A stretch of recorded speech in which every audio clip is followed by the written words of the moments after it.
such a fun sound. It is. Can't go wrong with those little trumpets. No.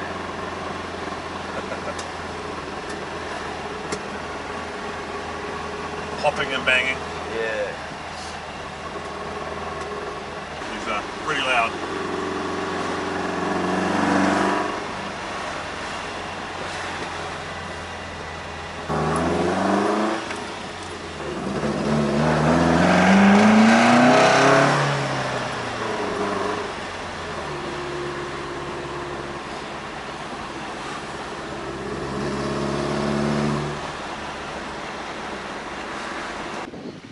Oh, well, you could be. It looks right at home. I'm here with Rob and his beautiful little Alfa Romeo. We're at Cheltenham Beach and gonna capture a little bit of the story behind Rob's Alfa and how it came to be. This particular car I found on a guy's front lawn in Pataru in about 2017. I previously raced another one. We had a 1963 version of one of these that I'd raced, and I knew I wanted a road car. It'd be a bit of fun. That race car was a bit too extreme to have on the road. And yeah, put the word out, and we found this one on a guy's lawn, and he had a second one under the house. And yeah, he had part restored it, and yeah, sort of, oh crikey, about 25 years earlier, and then sort of put it to one side under a tarpaulin, and yeah, literally it sat there. So when we found it, had logs all over it, holding a tarpaulin. The sills were sort of partly done, but not very well, and the whole body was covered in oil because he wanted to keep the rust out. So he literally covered the whole car in oil, preserved it. Yeah.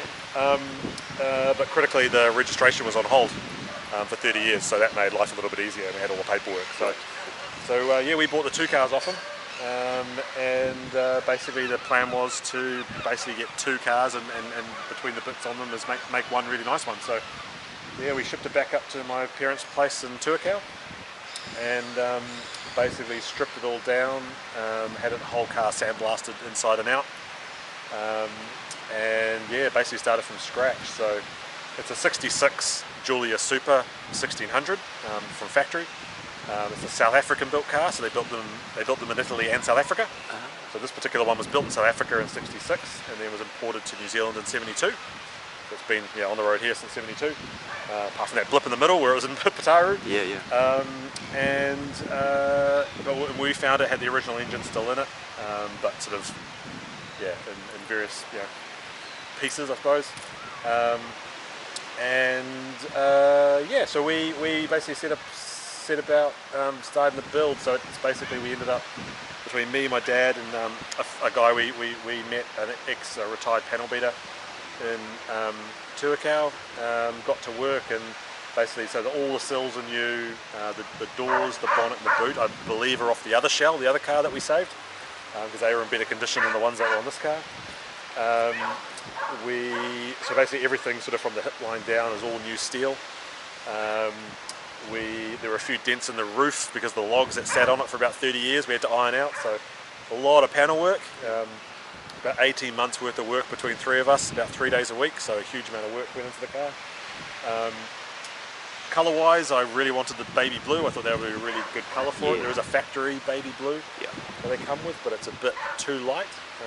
I was happened to do in my kitchen at the time, so this is actually Resine French Pass is the colour. And then we painted ourselves as well in the shed when we got to that point. And then been a full-on hands-on project. Yeah, we did everything ourselves, like I say, including painting it. So we never painted a car before, so I thought that's the one thing we haven't done yet. So by the time you get from one end to the other, you've learned how to paint. Oh yeah, we painted a couple of cars since then. Other cars, but I knew I didn't want a race car because we already had one at the time. So, but I wanted it to be pretty sporty. I built a lot of fast Fords, Escorts, and Cortinas, so I sort of knew what I liked and what I didn't like. Sometimes you can go a bit off the deep end and make something a bit too much for the road. Previously on my dad's coupe, he's got a 1970 1300 GT coupe, which is sort of a silhouette that most people know better than the sedans. He'd been buying, and we've been using a few Alfaholics bits on those. So We spoke to them, and we picked off one of their off-the-shelf suspension setups, which is sort of they call mild race track day setup. So pretty stiff springs, big anti-roll bar, Bilstein shocks, braided brake lines. Everything underneath is brand new. Originally we had a stock 2-litre twin cam we put in it to get on the road, and I ran that for quite a few years. And then very recently my dad was building another very aggressive 2-litre twin cam for his car. I think decided it was probably a bit too aggressive, and then asked if we wanted to put it in this car instead. And so yeah, it's only about 500 miles on this engine, but a super aggressive 2-litre, light and flywheel, opened up head, 45 Webers, electronic ignition, and yeah, that's what I've got in it now. And now it's probably 190, 200 horse. Yeah. And it goes really well. Yeah, I really love this clean, like bumperless kind of look. Sort of seems to suit this. Yeah, I've got the bumpers in the garage, and I can fit them at any time. But yeah, I always liked them without the I do too. race cars of the period. Never ran with bumpers. Yeah. Some of them did, but I think it's a really nice clean look. And because you can just take them off, and the panel lines are still there. It's not like there's recesses or ugliness designed under the around the bumper. I sort of added on. One cool thing with these as well, these were originally designed in '62. They're 4-wheel disc brakes. Oh wow. 5-speed gearbox, and pretty modern, tech style twin cam. Gosh, so you think for '62, pretty advanced. Pretty advanced for the time. They were quite expensive at the time, compared to a Cortina or whatever. So didn't really probably sell in the numbers of a Ford or a Vauxhall at the time, but very advanced, for the time. So in style to boot. Yeah, well, these were one of the first. To get my facts straight, one of the first sort of large volume production cars that were designed in a wind tunnel. So that's why it's got all the little scallops and all the little things. Very low drag coefficient. So extremely low. I think at the time it's got a lower drag coefficient than 911. Yeah. So even though it looks like a bit of a box, it's actually very slippery. So engine-wise, they came with a 1300 or a 1600 twin cam, which externally looks exactly the same as this. So this is a 2-litre one, which is was more commonly in the Berliners, so the later model 4-door sedans, and also more commonly in the coupes that people sort of recognise more. So in here basically obviously everything's been repainted. We did that back in about 2018. I've done about 35,000 k's since, so given it a real hard life. All the wiring we've obviously pulled out and rebuilt and restrapped, and it's all basically just factory wiring largely in the car. Normally it has a brake booster sort of mounted up here, but the race cars obviously I didn't run a brake booster, and I quite liked a heavy, hard pedal, so I took the brake booster off, so it's got a manual pedal on it now. We reasonably recently got the full alcoholic stainless exhaust system, extractors, and all the way down to the end, so helps it breathe a lot better. And then the engine, they say it's very modified on the GTA trumpets, which everyone sort of needs to have on these. They sound amazing and look pretty cool. Everyone loves a little trumpet. It just goes really, really well. Just running an electric fan, run an alternator on it. Early ones ran distributors. I topped up the water, so it's obviously spilled a little bit of its fluid on the drive over here. But the only other things in here is they normally have a big battery tray here, but as with most battery trays on all cars, they're used to rust. So we cut it out, and we've just put a dry cell. Dry cell battery in there. That's nice. So it just bolts obviously to the wing. Because it's kind of a feature that you don't really want as a massive battery. Massive battery when you've done everything else. It looks tidy. It gives you a lot more space. Yeah. Brilliant. Like this audio. Yeah, we've got another cam cover coming shortly, a powder coated yellow one. At the moment, so I like the contrast. They're a pretty engine. They're a good looking engine to look at, None of all the plastic stuff. No, and you can actually see the engine. And then recently refurbed some spotlights, and thought I would mock them up just to see what they're like, because I've always liked spotlights. And I've kind of just left them on now because they look kind of fun. Give it a bit of an aggressive look. Cool. Brakes, the common upgrade on them is. It's got a set of Alfa 75 Brembos, so the little single piston Brembo, which is a straight bolt on the front, so they're a little bit better than the original brakes. Not much so, about the same. These are 15-inch TI wheels, so I got these through Alfa Romeo as well. So these are what they ran. They had a steel version and an alloy version. But these are the sort of period look wheels. A lot of people run the quite big, aggressive, like GTA wheels that people are used to seeing on Alfa Romeo. But I always thought these are quite a pretty, definitely. quite a pretty little wheel for the car. Dainty, in proportion. Yeah, definitely. I agree. It only runs sort of 185, 60, 15, so the tyres aren't big or anything like that. They're quite a normal tyre, and but with a nice big fat sidewall, so it's quite a pleasant thing to drive. Yeah, for sure. Yeah. And the interior, obviously, you've done everything in there, just about by the look of it. So we've interior-wise, so we did all the carpets ourselves. Yeah. So yeah, carpets all did ourselves. The seats are actually NZKW classic seats. I wanted something that, it's quite easy to put a modern seat in one of these, but they kind of look a bit funny, a bit too high. Yeah. So I found these seats on the stand rails, which are cool. We did all the carpets ourselves. Normally this is all like wood grain. Yeah. I put an alloy panel in there instead and did a crackle finish. Oh, nice. And the old obligatory Momo prototypo that everyone's got to have, on your old car. So it's got a prototypo, all the beautiful original Viglia gauges, which is starting like an old watch. And then the only thing that I really bought, other things I bought brand new door cards, which you could buy out of the UK. So decided on brand new door cards. The other ones were a bit too far gone. And then other funny things, like the back seat was the one I managed to find, but really impossible to get. It was originally red, and I sprayed it vinyl paint to make it black. So it's made a big difference. Cool. But it's good to leave a few, like you have, a few things sort of a little bit untouched, like it's dashed around, and bit of a nod to the fact that it's not it's an old car. There was some things like they have all this beautiful stainless trim, which lasts forever. But some of the original light trim around here, which are impossible to get. And same with the badge. This was the badge that was on the car when we found it.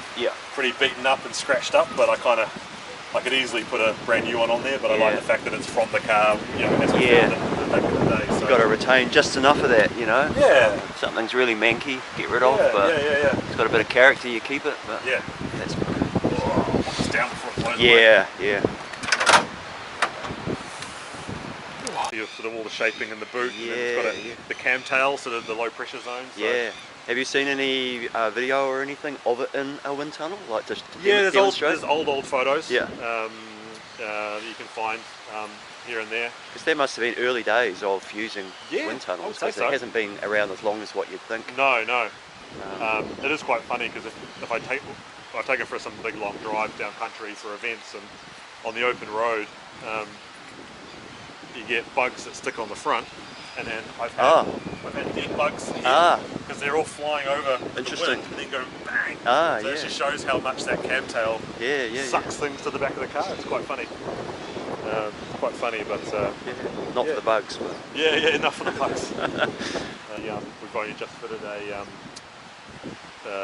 Quaif LSD, so it's Alfa Romeo and Quaif have developed an LSD for these, so that went in quite recently to actually put the power down that it's now got, to do a bit of one tyre flyer, so that's quite nice. So actually now puts the power down nicely, and it's all going. It all works. It all going where it needs to. It all works in harmony. This is impossible to get. You can't buy it. Like, nobody remanufactures it. So just little bits like this, which clip on. Like, we had to save, and you don't want to kink it and stuff like that. So there's a lot of stuff you can get for them, but no doubt, like a lot of older cars, like that trim, this sort of trim. You don't really notice it at first, but impossible to get. Obviously very hard to remanufacture. Probably get police lights on them at one stage. If you look in the Italian Job movie, the original one, these were the police cars chasing the minis. The green ones with the little blue light on the roof.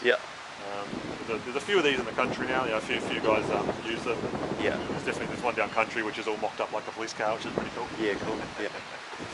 I think I saw this first time I was at collecting cars, and I think I said to you, contacted you, that the level of cars that were at that gathering, I suppose you could call it, Yeah. supercars and that. I just breezed past them all when I saw this, Oh. and you know, just like, because people can go in and they've got the money, they can buy a Lamborghini or a Ferrari or whatever, and they bought it, but it's kind of almost the end of the story. But this tells a story to me, so Yeah, that's nice. why it caught my eye. Yeah, it's funny these, because like for a long time these were the sedans were the unloved of the 105 series. So this is the 105 series. So they had the coupes, the spiders, and then the sedans. Yeah. A lot of people used to wreck these to get the running gear out of them to keep the more loved coupes going. Yeah.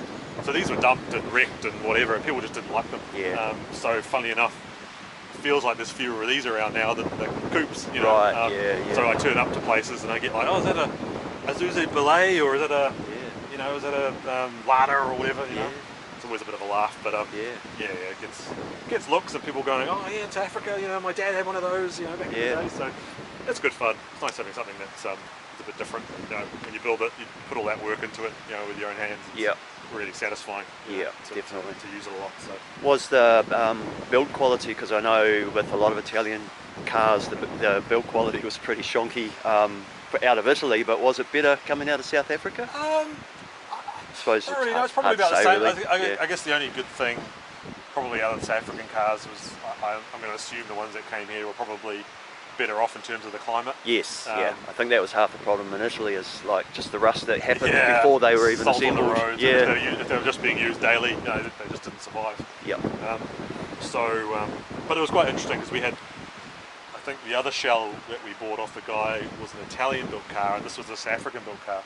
So having them both side by side and building one car, you were realising things like little screws in the interior were different. Obviously they were using a local supplier for certain things in South Africa versus obviously what they were using in Italy. So there were little tiny things that were a little bit different based on where which factory they were built in. But, I mean, body wise, like they are pretty solid. I mean, like in the old 60s, things like the floors were a little bit rotten around the pedals, so we obviously replaced a bit of steel there.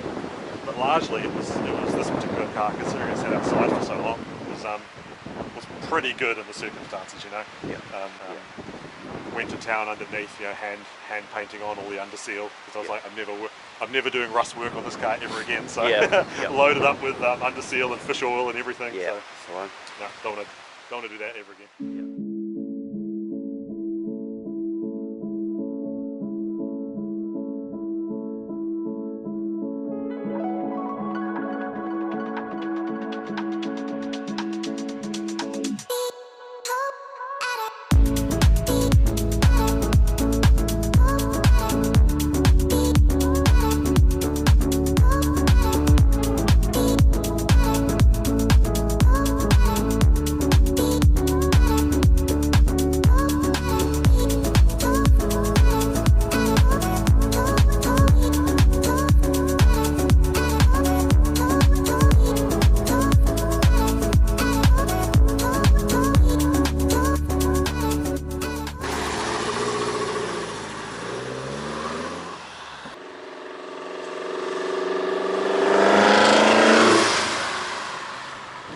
Thanks, Rob. That's awesome, man. No worries. Really enjoyed seeing this car a bit closer up and hearing the lowdown on it. Hopefully our audio's okay, because it's a wee bit cold and breezy outside. She's absolutely freezing today. It's freezing, yeah. But thanks for watching another Car Stories video. And if you liked it, subscribe. I will be making more along the way, and I've made a few others, so scroll through, have a check, and give us a like. We'll see you in the next video.